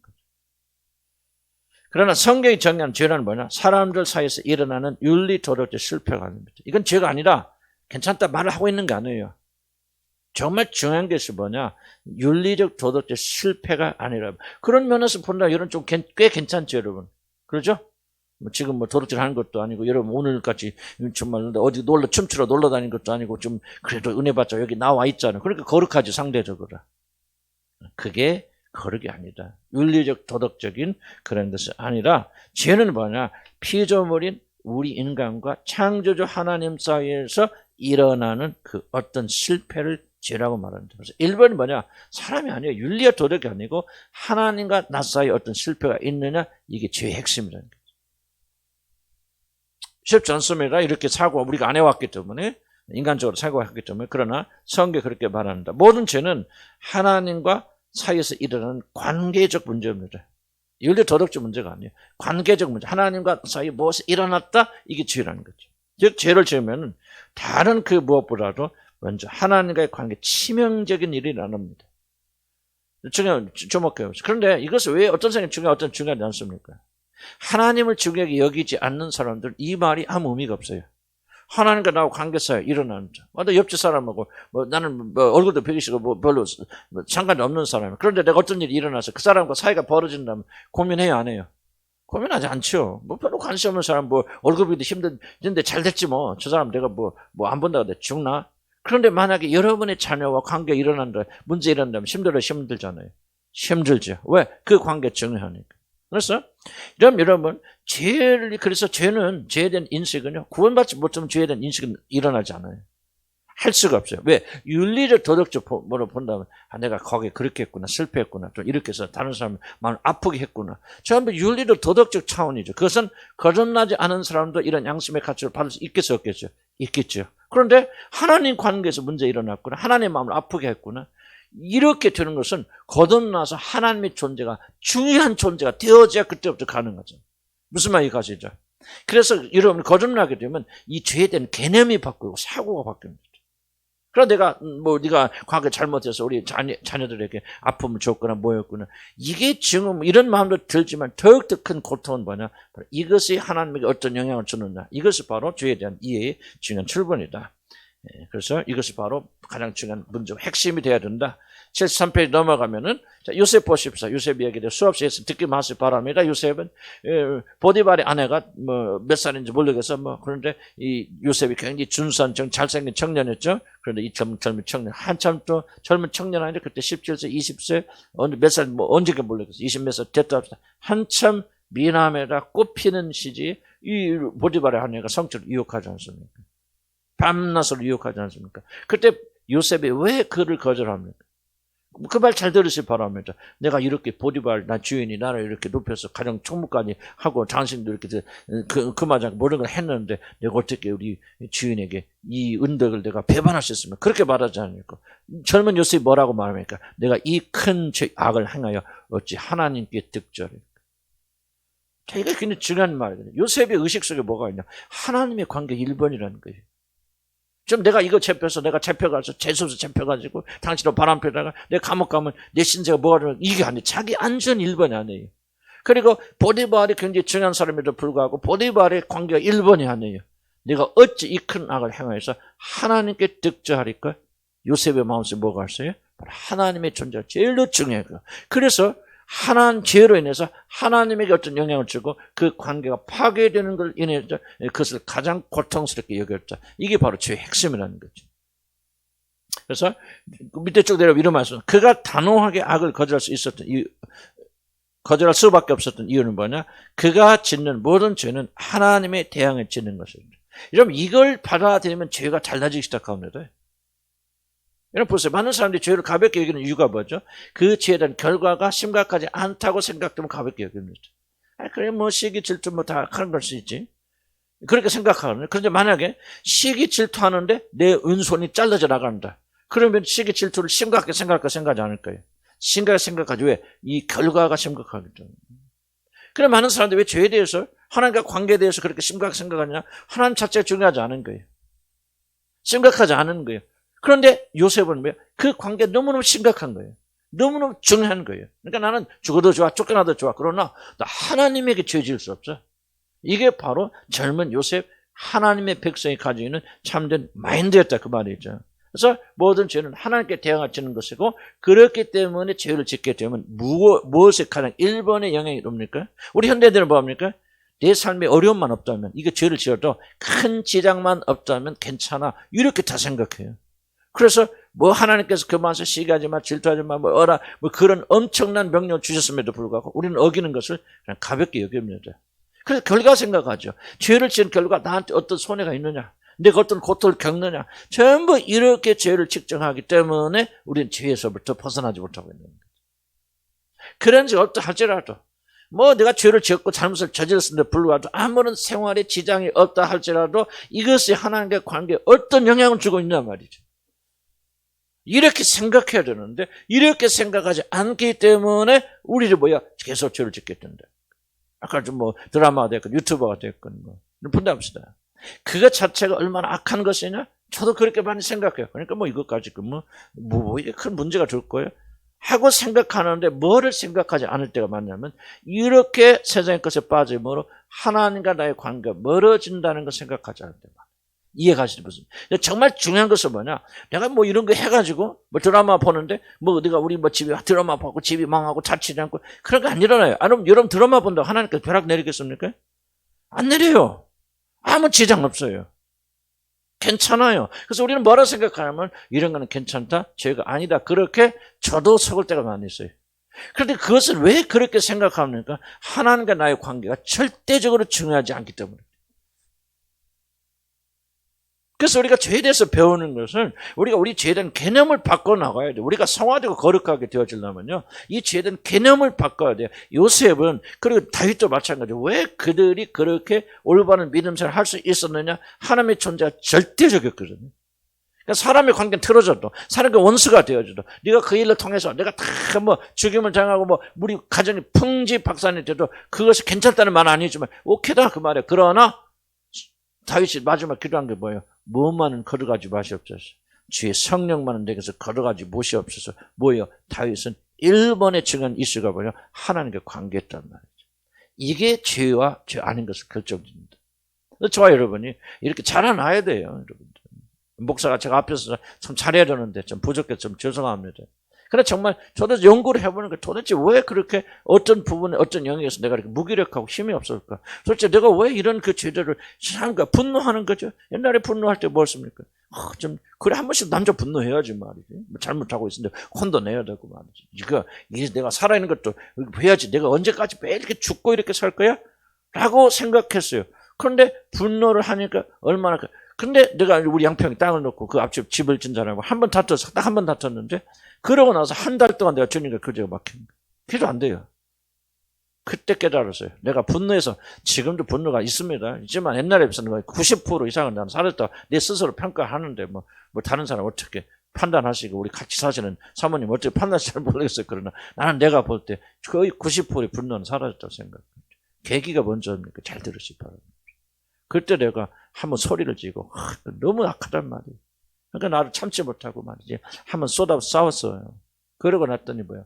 한 달 동안 주님과 그때 내가 철저히 주님 결심한 거. 매덕을 잃어도 싸우지 않겠습니다. 매덕을 잃는 것은 차라리 낫지. 나 주님과 관계 막히면 너무너무 시험점이에요. 그래서 그때 굉장히 깨닫는 거예요. 바로 이게 깨닫는 거예요. 아하, 죄라는 것은 내가 그 사람하고 싸워서 나 윤리적 도덕적 없어요. 아니 내가 억울한 일을 당했으면 내가 할 수 있잖아요. 그런데 그것이 아니구나. 죄는 하나님과 나서서 이런. 여러분 이걸 생각하면요 우리가 달라집니다. 분노할 수 없죠. 분노하는 순간 뭐합니까? 우리는 예를 들자면 하나님과 관계는 중요하지 않다는. 지금 내가 분노하는 이 이슈가 더 중요한다. 이런 무엇이든 시기가 또 질투가 또 똑같은 그런 이슈죠. 그래서 우리의 범죄 속에 하나님이 들어가 있어야만 우리는 죄를 이길 수 있어요. 우리는 하나님을 무시합니다. 하나님 어떻게 생각하든 그거 중요하지 않아요. 내게 손해만 없다면 내가 분노해서 혈압 올라서 쓰러져 죽는다. 그럼 사람은 분노 안 할 거예요. 그렇지 않는다. 뭐 이거 어때? 하지 내가 분노했을 때 내가 거짓말했을 때 음란한 마음을 품었을 때 하나님이 어떻게 생각하시는데 이게 중요하지 않다면 거듭나면 뭐가 달라지냐? 이게 달라지기 시작합니다. 중요해지기 시작합니다. 거듭난 사람들. 하루아침에 그렇게 되지 않아요. 그럼 점점 더 자라나면서 그래 내가 손해봐도 괜찮아. 내가 없어도 괜찮아. 뭐 배력 놀러가도 괜찮아. 중요한 것은 그분과 나와의 관계가 막힌다면 나는 모든 재산을 다 잃어버려도 나는 그 길을 안 택하겠어. 이렇게 바꿔지는데 언제 바꿔져? 거듭나야만이 바꿔져요. 거듭 만난 사람 이거 못합니다. 윤리적 도덕적 내가 성질 내면 안 되지. 목사니까 참아야지 견뎌야지. 윤리적 도덕적인 선이죠. 참된 믿음의 선이 아니라 그 말이죠. 다윗도 맞아. 다윗도 바세바가 음란을 보니까 내가 하나님께 득죄합니다. 무슨 뜻이에요? 나의 죄의 1번으로 가장 중요한 것은 바로 하나님과 관계에서 일어나는 것이고 내 죄로 인해서 하나님과 관계 치명적인 일이 일어났다. 그런 것을 지금 다윗은 말하는 것이죠. 자, 세 번째 단락 봅니다. 죄는 단 하나의 죄밖에 없습니다. 기억하세요. 이 문장 잊지 마시기 바랍니다. 죄는 크고 작은 거 없어요. 죄는 딱 하나의 죄밖에 없습니다. 크고 작고 다른 종류의 죄가 있는 것이 아니라 죄는 단 하나 하나님에 대하여 짓는 악한 행위밖에 없습니다. 이걸 기억하셔야 돼요. 이걸 막 마음속에 내려가야 됩니다. 그래야만이 여러분 분노를 잡을 수 있고 그래야만이 여러분이 음란을 잡을 수 있고 그래야만이 여러분이 우리 드라마나 뭐가 됐든지 간에 빠지는데 나도 드라마 굉장히 좋아하는 사람이에요. 그런데 빠져 세상을 이길 수 있어요. 이걸 기억해야 돼요. 죄는 딱 하나밖에 없습니다. 살인죄는 크고 조금 여러분이 음란한 거 생각하는 건 작고 이게 바로 여러분 죄에 빠져드는 가장 1번의 이유입니다. 없어요. 음란죄 따르고 살인죄 따르고 없어요. 죄는 딱 하나 하나님에 대해 짓는 악한 행위밖에 없어요. 크고 작든 모든 죄는 다 하나님을 향하여 짓는 것이고 하나님과의 관계에서 일어나는 악한 일입니다. 죄를 지으면 하나님과의 관계에서 발생하는 그 무엇이 1차적이라는 뜻입니다. 사람에 대한 이것은 2차적입니다. 우리들이 죄를 심각하게 생각하지 않는 이유는 바로 이 우선순위가 바뀌었기 때문에 그렇다는 거죠. 그러나 성경에 등장하는 거룩한 사람들은 하나님이 항상 모든 것의 중심이었기 때문에 죄를 지으면 자신은 누구보다도 먼저 하나님과의 큰 문제에 빠진다는 사실을 정확하게 이해하였었고 그것을 가장 두려워하였습니다. 죄의 가장 심각한 결과는 다른 것이 아니라 하나님과의 관계를 심하게 파괴한다는 것입니다. 그리고 여러분 믿음이 자라나면 이 관계가 더욱더 중요하게 여겨집니다. 그렇죠? 남편 사랑 없어도 괜찮아 이제는. 그렇죠? 뭐가 하나님 사랑 없으면 하루 살 수 있어 없죠? 없죠. 이런 식으로 바꿔나간 무게중심이 하루아침 아니면 서서히 움직여 나가서 더 갈수록 그러니까 세상적인 것이 무시되는 것이죠. 섭섭한 일 생겨도 좀 실망되는 일이 있어도 금방 극복합니다. 덜 중요하니까. 더 중요한 것은 하나님과의 관계니까. 모든 걸 이렇게 빼앗고. 이게 자라나는 사람은 그래서 예수 안에 있는 자들 전혀 이런 게 없다. 난 죄송하지만 여러분 주님 안에서 자라는 사람들 아니에요. 주님 안에서 자라는 사람들 이 무게중심이 변하기 시작한다. 그래서 점점 자기 행복, 자기 안전에서 하나님의 관계 쪽으로 옮겨 나간다. 그러면 그 사람은 변화되고 그 결과 뭐니까 그냥 누가 건드려도 옛날같이 승질 안 내는 거예요. 여러분 잘 들으시기 바랍니다. 나 승질 안 내야 돼, 뭐 해야 돼. 이래서 변화되는 게 그거는 극기고 훈련이죠. 근데 뭐가 돼? 무게중심이 사람에서 하나님께로 바뀌어서 나가니까 똑같이 건드려도 그것까지 건 뭐 없어지면 어떠나. 그럴 수도 있지. 물론 속은 상하겠지, 인간이기 때문에. 그런데 이게 뭐냐, 무게중심이 움직여가니까 덜 힘들어지니까 화 덜 내죠. 화 들지 막 속에서 부글부글 끓는데 내가 막 이렇게 하면 안 돼 하고 막 이거는 노력이죠. 수양입니다. 그러나 무게중심 바꾸니까 하나님이 더 중요해. 내 자녀가 성화가 들어가는 거 물론 중요하지 않다고 할 수 있겠지만 그것이 옛날처럼 중요하지 않아요.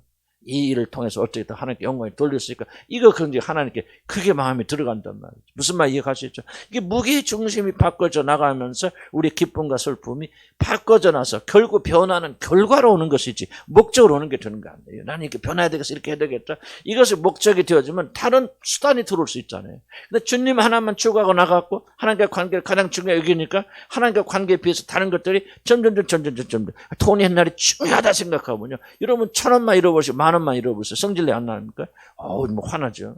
그런데 이 돈이 중요하지 않아. 하나님 더 중요하니까 가시가 100만 원, 1,000만 원 그래. 없어지면 없어. 주님께 또 주시겠지. 이러면서 어떤 걸 극복해 나가는 거지. 결과가 온다고 말. 뭐가 변화돼? 속 사람, 그 사람이 하나님과 관계가 변화되는 다 이해가시죠? 무슨 말? 이게 구원의 참된 결과다 하는 것을 기억하시기 바랍니다. 그러나 현대인들은 거꾸로 생각하죠. 그래서 자기 자신의 죄가 자신의 삶을 크게 불편하게만 하지 않는다면, 예를 들면 병이나 죽음 같은 그런 치명적인 결과만 주지 않는다면 죄를 대수롭게 여기지 않는다. 이것이 오늘 현대인들의 문제고 오늘 기독교인들의 문제다 하는 겁니다. 자, 그럼 넘어갑시다. 74페이지 넘어가면, 자, 모든 것이 인간 중심 사회가 되어서 내가 행복하고 내가 안전함. 이게 바로 현대 사회 트렌드입니다. 내가 만족할 그게 진리. 진리가 다른 거 없으면 나를 행복하게 만드는 게 진리. 여러분 이게 굉장히 무서운 트렌드입니다. 왜 사람들이 외도를 많이 합니까? 왜 사람들이 결혼을 파괴합니까? 이 트렌드 때문에 그래요. 어떻게 되든지 무엇을 하든지 간에 내가 행복하고 내가 안 만든 그게 선이에요. 그래서 옛날에는 우리는 뭐 그런 것이 있더라도 어떻습니까? 옛날 사람들은 그렇게 하면 돼. 결혼 지켜야 돼. 우리가 윤리, 도덕을 지켜야 돼. 내가 희생해, 우리 자녀들이. 내가 이렇게 우리 자녀 어떤 일이 일어날까. 그렇게 생각하면 희생하는데 요새 현대는 그게 아니죠. 진리가 뭐냐? 내가 만족하는 게 진리예요. 그러니까 무엇이 선입니까? 결혼의 도덕, 윤리 없어요. 내가 다른 남자라도 내가 나를 사랑하는 사람 만나서 바람 피면요. 그게 행복하면 그게 진리예요. 선이에요. 이게 바로 현대 포스트 모더니즘의 가장 강력한 파워인 겁니다. 그 윤리, 도덕 사라져버린다. 그 말이죠. 그래서 이게 바로 인간 중심적인 사회가 되어져 버리고 자기 중심의 사회가 되어져서 우리가 죄에 대한 개념이 더 희박해집니다. 그러나 우리는 그게 아니죠. 우리는 세상에 지배받는 사람들이 아니고 하나님의 자녀들이기 때문에 하나님 관계, 일을 하게 돼서 하나님께서 어떻게 생각하시고 하나님과의 어떤 관계가 일이 될 것인가를 깊이 생각하고 그에 초점 맞추고 나가는 그런 사람이 되어야 된다는 거죠. 자, 왜 사람들은 죄라고 보지 않고 자꾸 실패라고 뭐 그렇게 표현할까요? 그렇게 하면 하나님께 돌아와서 회개할 필요가 없잖아요. 하나님을 자기 중심 빼버리잖아요. 개선하면 저는 개선해요. 좀 곁으로 나가는 거니까 좀 더 시간 관계에서 넘어갈게요.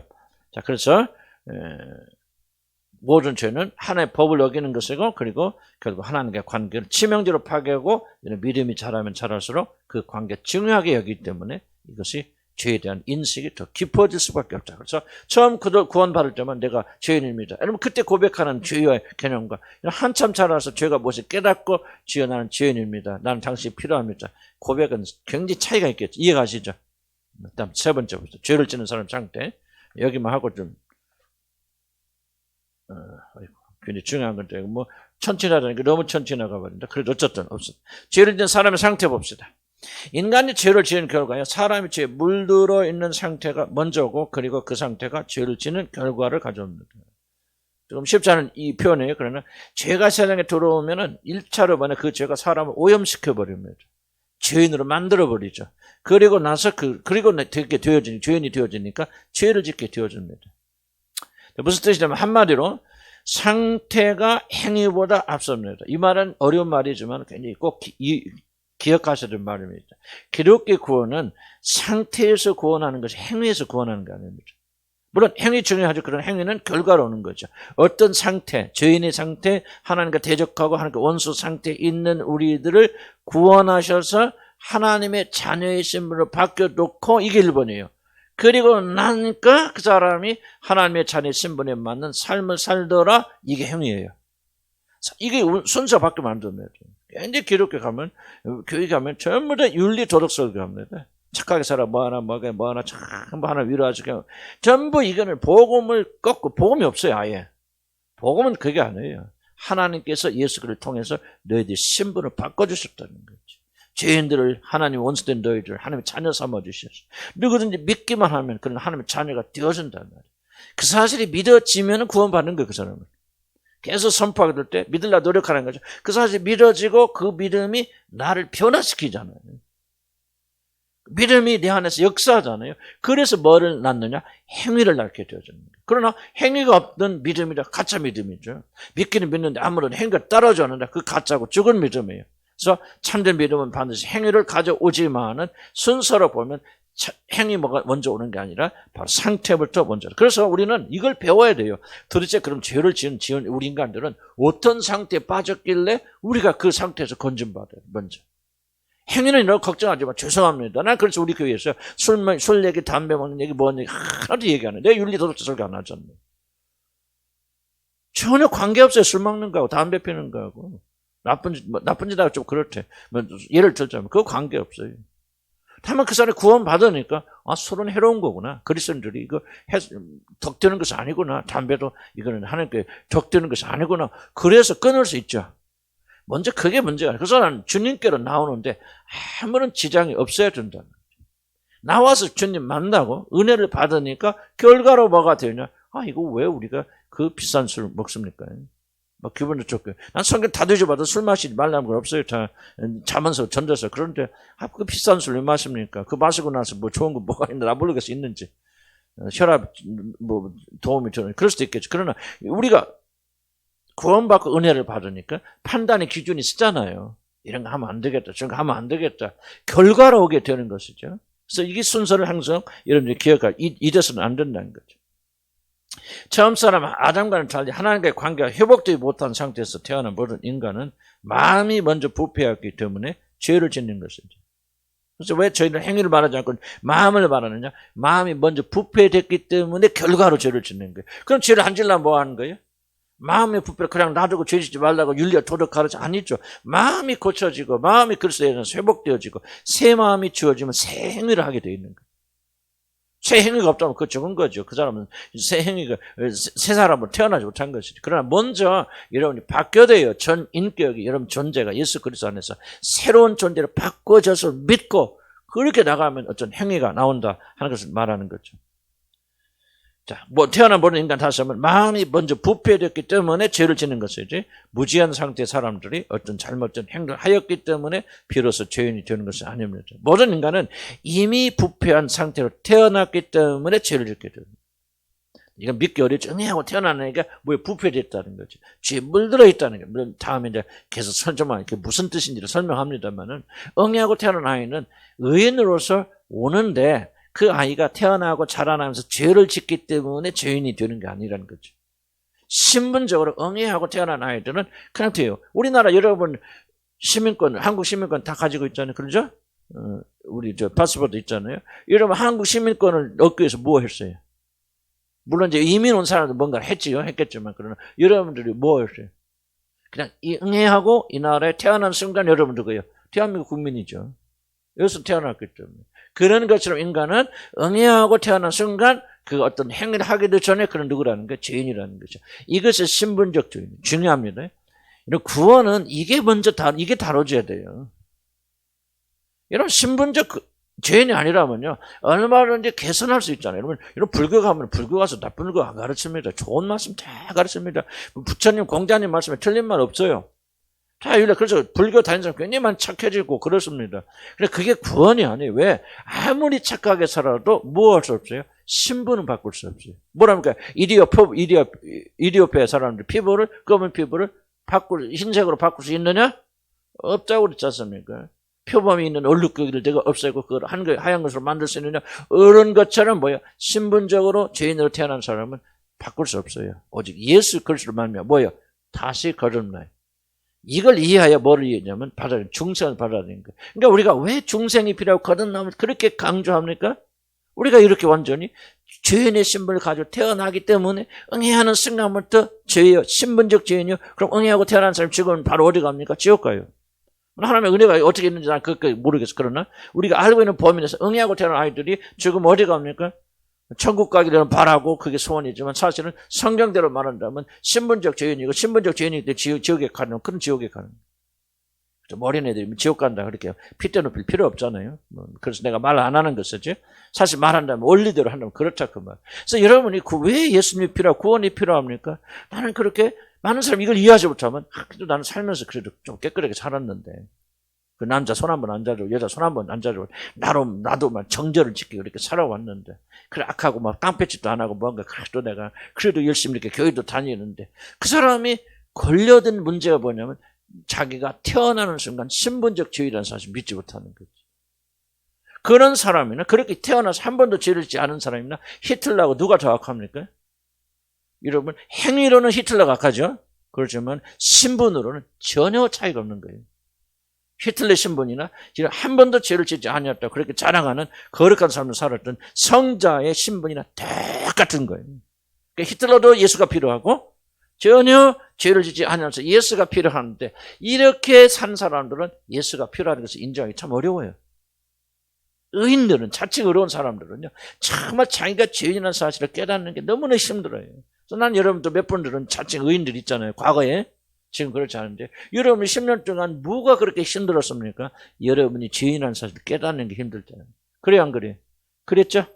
그러다가 어느 날 정말 하나님 만나고 나서 내가 죄인이구나. 그리고 계속해서 내가 죄인이라는 사실을 깊이 깨닫게 되잖아요. 그러면서 여러분이 주님에 대한 은혜가 더 깊어지는 거 상대적으로. 그래요 안 그래요? 우리 그러시면 하면 아멘 하시기 바랍니다. 그렇잖아요. 진리입니다. 그래서 뭐가 어렵냐면 구원받지 못하면 이거 백날 설명을 이해 안 돼요. 그래서 하나님께 구원시켜 주시고 여러분 새로운 지각까지 주시고 알아들만 하니까 이제 뭐 하는 거예요? 이제 가르쳐 주시는 것이죠. 신분적 죄인이에요. 우리는 태어난 순간 왜 어떻게 이런 신분을 가지고 태어났는가 뒤에 제가 설명을 드릴 거예요. 그러나 1차적으로 죄는 다른 것이 아니다. 바로 죄를 짓는 사람의 상태를 죄인으로 만들고 부패되어 있다. 선한 것은 하나도 없는 사람이다. 그래야만이 여러분들이 상대적으로 의롭게 살아왔다고 믿어진 사람들. 내가 그랬잖아 지난주에 계속해서 몇 주 전에 했잖아. 누가 다 구원받기 제일 어렵다? 부자보다 더 어려운 사람을 모태신앙으로 남자 손 한 번도 안 잡아본 사람들. 그 사람들은 정말 자기 자신이 죄인이라는 사실을 깨닫게 해요. 정말 구원에서 넘는다. 그래서 여러분이 이거를 자꾸 배우다 보면 그렇구나. 신분이구나. 내가 얼마나 착하게 살아왔는지 얼마나 발버둥 치며 살아왔는지 중요하지 않나요? 태어난 순간 히틀러와 똑같은 죄인이에요. 성경이 뭐라 합니까? 마귀의 자식들은. 그게 우리 신분이에요. 마귀의 자식을 뭐예요? 어떻게 합니까? 하나님 나라의 백성으로 바꿔주잖아요. 신분 세탁하는 거예요. 그래서 하나님의 자녀들이죠. 그 나라의 백성이 됐잖아요. 기름 부으신 왕 같은 제사장들이 있잖아요. 신분 바꾸는 거 다 신분 바꾸고. 이 신분을 누가 바꿉니까? 모하메드가? 석가모니가? 누가? 예수 그리스도. 그것도 죽으심으로만. 그리고 그러니까 우리가 신분이 바뀌려니까 뭐가요? 윤리와 도덕적으로 변하면 됩니까? 거듭나야 됩니까? 온전히 거듭나서 태어날 때 응애하고 거룩한 사람 태어나는 이 과정이 없으면 여러분 하나님 나라 보지 못하는 거예요. 아멘? 그래서 우리는 부지런히 하는 일을 가르치는 거예요. 그래서 행위 고치려 하지만 착하게 살려고 뭘로 발붙이지 마시고요. 그거는 결과로 와야 돼. 주님을 알고 주님과 하나 되고 주님을 사랑하고 그럼 거룩하지 말라도 거룩해져요. 이게 성화입니다. 윤리와 도덕을 가르치는 게 기독교 종교가 아니에요. 정말 나는 죄인이었겠어. 내 안에 선이 없는데 하나도 없구나. 100% 착한 사람이구나. 주님, 나는 주님이 나의 모든 것이 되는 것만이 내가 살 수 있는 유일한 길입니다. 이게 바로 여러분이 거룩해 줄 수 있는 유일한 길이에요. 그래서 내 안에 왜 여러분 안에 여러분이 살면 안 되고 왜 예수 그리스도가 살아야 됩니까? 왜 예수님이 여러분 안에 살아야 됩니까? 100% 여러분 악하기 때문에. 만약 예수님 안 사시고 상관 안 하시잖아요. 그럼 네 멋대로 살아봐라. 어떻게 못 나올까? 점점 악밖에 더 나옵니까? 싸워보세요. 나도 과거에 지금 안 싸워요. 근데 우리 사람 싸우다 보면요, 이게 뭐 밑바라 나오겠죠. 그러면 오랫동안 눌러왔잖아요. 윤리와 도덕적 훈련증은 내가 목사니까 눌러왔는데 이게 뭐요? 고삐 풀리면 뭐가 나옵니까? 내 속에 본질이 드러나죠. 드러나요. 그게 우리예요. 그래서 저와 여러분은 죽고 나서는 믿음이 있건 없건 우리 뭐 해야 돼요? 주님을 의지하고 그분 안에 살아야 돼요. 그분이 우리의 모든 것 되는 것만이 우리가 죄를 이 세상에 사는 동안, 하늘나라 가면 달라지겠지만 이 세상에 사는 동안 우리가 우리 자신을 극복할 수 있는 거예요. 가장 어리석은 사람들이 자기 자신이 선한 사람이라 믿는 사람들, 내가 다른 사람들 믿음 좋다고 생각하는 사람들, 이런 사람들이 가장 위험한 사람들입니다. 내가 죄인이라는 것을 깨달아서 우리가 절망하는 게 아니에요. 이걸 통해서 주님과 더 깊이 연합하게 되어지는 것이고 그만큼 죄인됨을 인식을 많이 하면 할수록 여러분 더 거룩해져요. 아멘? 아까 김재걸 목사님 그러더라고. 우리 다 젊은 사람들만 앉아있을 것 같고 목사님 좋겠다. 우리 이렇게 다 젊은 사람들 있냐고. 근데 그래서 우리 교회 60 넘은 사람이 3분의 1이에요. 그랬더니 진짜예요? 다 젊어 보이는데. 다 어려 보이는데. 그래서 우리 교회는 내가 그 말 하려다 시간 없어 안 했어요. 이뻐지는 교회고 젊어진 지. 왜 그렇습니까? 많은 사람들이. 왜 이렇게 젊어집니까? 정말 우리 교회나 다른 교회 보면 좀 죄송해요. 그러나 정말 다른 교회 보면 시커매. 우리 교인들 보면 참 그래도 이뻐. 내 눈에 그렇게 보이겠죠? 참 이뻐요. 왜 그럴까? 하나님 은혜가 있기 때문에. 그럼 하나님 은혜를 받는 것과 은혜를 깨닫는 것과 여러분의 죄인됨을 더 깊이 깨닫는 것과 관련이 있을까 없을까요? 있지요. 그래서 우리가 성경 지속적으로 우리 죄를 노출시키는 것이고 인간이 가진 최대의 착각 하나님이 없어도 우리는 살 수 있다는 것을 강력하게 경고하는 거예요. 그렇죠? 그래서 우리는 오늘 또 기억하면서 나는 악이란 그런 거구나. 99% 선하고 악하고 1% 선한 거 없다. 100% 하나다. 그러므로 우리가 그리스도 예수 안에 있지 않는다면 우리는 결코 하나님의 은혜 가운데 살 수 없다는 것을 우리가 발견하는 것이 중요합니다. 자, 다윗이 이런 고백했죠. 뭐라고? 시편 51편 5절에 이렇게 기록합니다. 내가 죄악 중에 출생하였으며 어머니가 죄 중에서 나를 잉태하였다. 다윗은 지금 어머니가 어떤 부정한 행위를 이렇게 해석하는 분도 계세요. 어째 그때 뭐 어머니가 뭐 다른 남자 이렇게 바람을 펴서 다윗은 사생하다. 참 머리를 또 좋아. 성경 없는 말 어떻게 그렇게 만드는지 몰라요. 정말. 그런데 아무리 그럴듯하게 보여도 그거 아니에요. 어머니 뱃속에서 내가 죄 중에 잉태했단 말은 내가 잉태되는 순간 내 출발이 바로 죄인이란 거예요. 나와서 그 아이가 뱃속에 나와서 어떤 악의 행위를 하기도 전에 그는 악으로 가득 찼다. 뱃속에서도 악하다 그 말입니다. 그걸 지금 강조하는 거예요. 어거스틴의 회고록 보면은 회개가 나오는데 글쎄 뭐 그렇게 와닿지는 않았어요. 그러나 어거스틴이 뭐까지 회개합니까? 어머니 뱃속에 있을 때 그때 보채면서 발로 어머니를 때렸고 쳤던 그것까지 회개하게 되는데 나 그건 조금 와닿지는 않아요. 와닿지는 않지만은 일단 그럴 수 있지 않습니까? 여러분 아이들이 싸우잖아요. 쌍둥이 보세요. 누구요? 야곱과 예서가 뱃속에서 서로 내가 일단 자리다툼하잖아요. 내가 먼저 나을까? 내가 형이야 뭐요? 두 민족이 다 싸우는도다 다투는도다. 자 보세요. 태어나기도 이전에 뱃속에 있는 아이들이 서로 자리다툼하면서 싸우는 겁니까? 동물의 왕국 보면은 충격적인 장면들을 보는데 그 중에 하나가 뭐냐면은 이제 그 새가 새끼들 기르잖아요. 그럼 어머니들이 새끼를 물어다 먹이잖아요. 먹이는데 여러분 그것이 충분하지 않습니다. 그래서 3마리 낳으면 대개 2마리 주고 1마리 삽니다. 제일로 강한 아이만 살아내요. 근데 그 아이들이 아니지, 그 새들이 뭐를 하냐면요, 이게 카메라 놓고 관찰하는데요, 태어나고 눈 뜨기도 전에 뭐냐, 다른 애들을 밀어 죽이는 거예요. 야, 이게 무서운 거예요. 다른 새끼들이요, 그러니까 먹이를, 엄마가 가져온 먹이 싸움 대상이잖아요. 1번의 목표 뭐냐면 경쟁자를 죽이는 것이 새들의 본능이에요. 그걸 바라보면서 정말 이게 타락, 죄가 얼마나 강력하게 영향을 미치고 있는가 하는 걸 저는 굉장히 많이 생각했거든요. 그러니까 이런 죄라고 하는 것은요, 태어나는 순간부터 우리는 그런 죄인의 신분을 가지고 태어나고 죄에 오염된 상태에서 우리 태어나게 된다. 우리 다음 주나 그 다음 주에는 더더 좀 깊은 내용들 우리가 배울 겁니다. 그래서 어머니 자궁 속에 있던 자신의 상태가 이미 죄에 오염된 상태라는 거예요. 즉 모든 인류는 아담의 죄로 인하여서 이미 죄인된 그런 신분에서 세상에 태어난 것을 말하고 있는 것입니다. 다윗은 자신이 죄로부터 자유롭지 못한 일종의 노예 상태에서 이 땅에 태어났고, 여러분이 꼭 기억해야 됩니다. 사단의 포로가 되어졌고, 그래서 예수님 뭐라고 예수님 비유하잖아요. 강한 자가 무장을 하고 자기 짐을 지킬 때는 안전하지만 더 강한 자가 와서, 그럼 우리를 뭐라고 하냐, 강한 자가 무장을 하고 지키는 짐짝이다. 여러분 예수 믿어서 구원받지 못하면요, 여러분들이 뭐냐, 사단의 포로가 되고 노예가 되어집니다. 죄에서 자유할 수 없어요. 욕정이 있는데 이길 수가 없어요. 나는 과거에 예수 믿기 전에 죄를 지을 때 어떻게 했냐면, 나 이거 안 돼, 이거 잘못됐어, 이거 하면 안 돼, 그런 마음도 많이 있었죠. 왜냐하면 그 윤리도 도덕적 명령이죠. 어렸을 때부터 목사의 자녀를 자랐기 때문에 이건 죄야, 잘못된 거 뭐야, 그런 거 하지만은 그걸 이길 수는 힘이 없었어요. 그럼 이길 수 있는 힘이 언제부터 생겨났었는데, 거듭난다부터. 성령 체험하고 거듭나서 성령이 지워지니까 그때부터 이거 잘못된 거야, 이건 해서는 안 돼 라고 말했을 때 그대로 하지 않을 수 있는 힘과 능력이 있어요. 그 이전에는 나는 전적으로 무기력했던 사람이에요.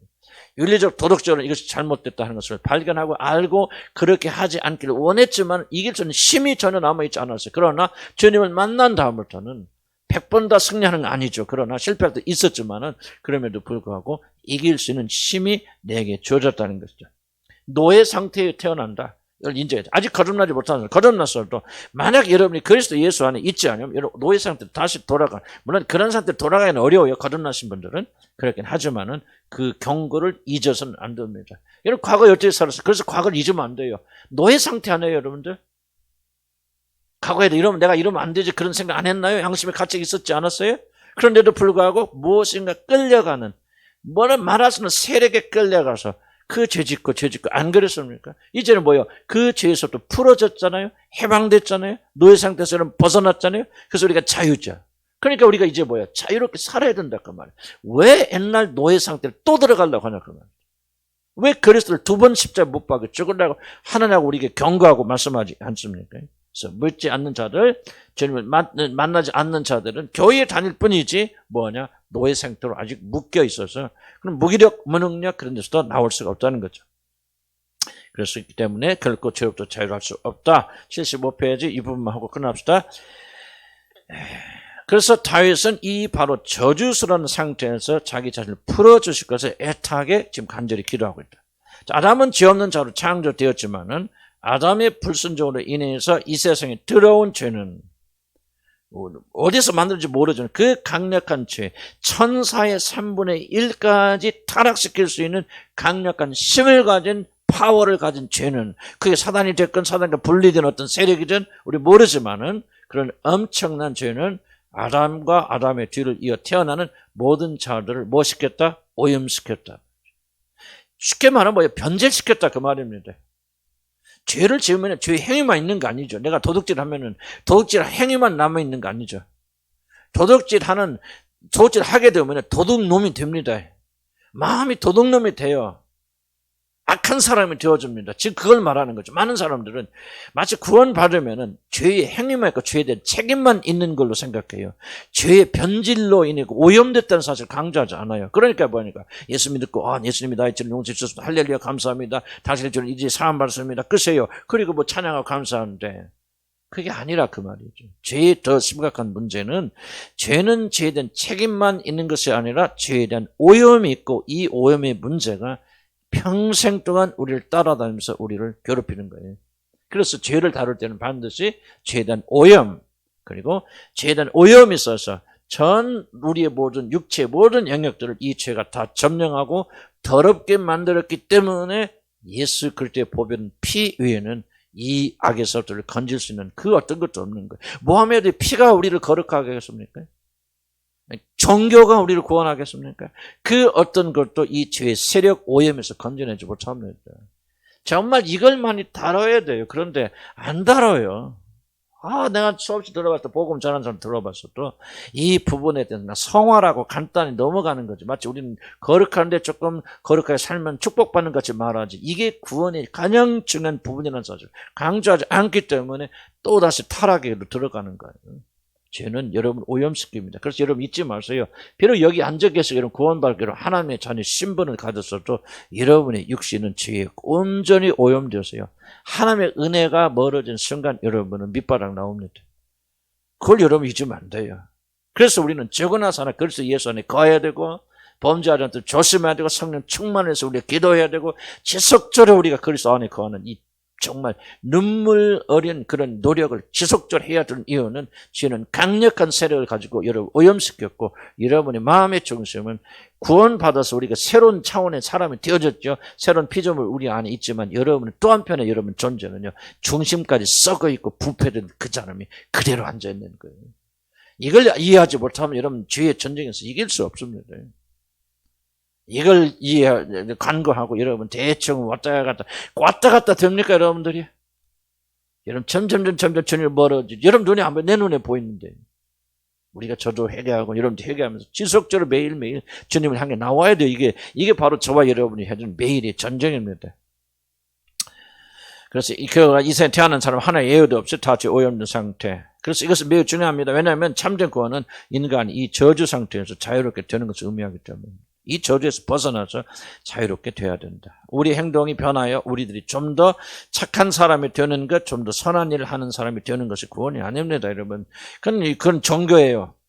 구원은 먼저 우리들이 이런 저주 상태에서 벗어나 과거에는 완전히 다른 사람들이 되는 것, 온전히 죄와 악과는 상관이 없는 거룩과 정결로 온전히 바꾸어지는 사람이 되는 것, 좀 더 선한 일을 하는 사람이 되는 것이 구원이 아니고 완전 저주 상태 벗어나서 그래서 성경은 구원을 뭐라고 말하냐? 멸망의 나라에서 건진받아서 사랑의 아들의 나라로 온전히 옮겨지는 걸 온전히 신분이 변화되는 걸 말합니다. 그래서 멸망의 나라 백성들이 아니에요. 마귀 자녀들이 아니에요. 실제로 우리 삶 속에서 이제 도덕적인 삶이 회복되어지는 것은 우리 신분이 그리스도 예수 안에서 바뀌었기 때문에 그렇다는 거죠. 그러니까 구원은 뭐냐? 아주 드라마틱한 그런 변화, 정말 극적인 변화. 멸망의 나라에서 마귀의 자녀였던 사람이 하나님의 자녀, 아버지의 자녀로 변화되는 극적인 변화를 가리켜서 구원이라 그렇게 말합니다. 그러므로 구원받은 사람은 극적인 변화가 일어나야 됩니다, 여러분들. 이걸 믿고 추구하시기 바랍니다. 완전한 걸 말하는 게 아니라 방향성을 내가 지금 강조하고 있는데, 여러분 예수는 믿고 구원받아서 하나님의 자녀는 되었고 천국에 들어갈 자신은 있지만은 그럼에도 불구하고 옛날보다 조금 나아진 거 아니에요.